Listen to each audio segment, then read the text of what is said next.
മത്തായിയുടെ സുവിശേഷം 19 അധ്യായം. Bible quiz. 1. യേശു ഈ വചനങ്ങളെ പറഞ്ഞു തീർത്ത ശേഷം ഗലീല വിട്ട് യോർദാനക്കരെയുള്ള ഏതു ദേശത്താണ് വന്നത്? യഹൂദ്യ ദേശത്ത്. 2.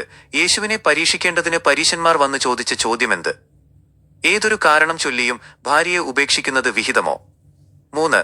ആദിയിൽ മനുഷ്യനെ സൃഷ്ടിച്ചവൻ അവരെ എങ്ങനെയാണ് സൃഷ്ടിച്ചത്? ആണും പെണ്ണുമായി. 4. അതുനിമിത്തം മനുഷ്യൻ അപ്പനെയും അമ്മയെയും വിട്ടു ഭാര്യയോട് പറ്റിച്ചേരും, ഇരുവർ ഒരൊറ്റ ശരീരമായി തീരും എന്ന് പറഞ്ഞതാര്? ദൈവം. 5.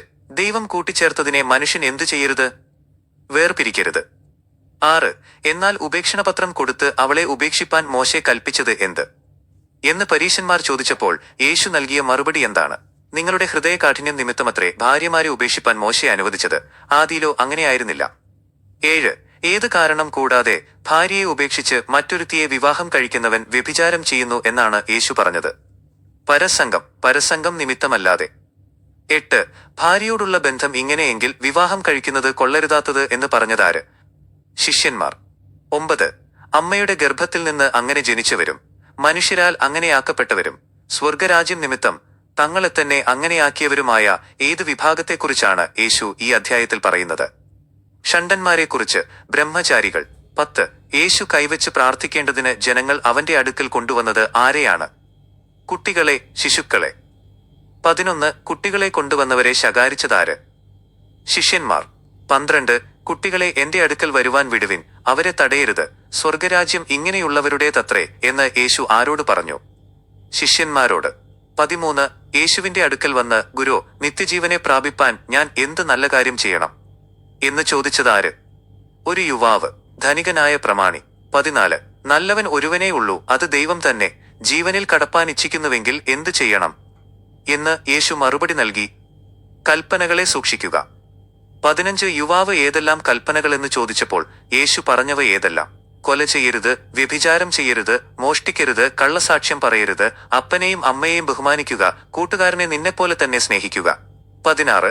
ഇതൊക്കെയും ഞാൻ പ്രമാണിച്ചു പോരുന്നു, ഇനി എനിക്കുള്ള കുറവ് എന്ത് എന്ന് ചോദിച്ച യുവാവിനോട് യേശു പറഞ്ഞ മറുപടി എന്ത്?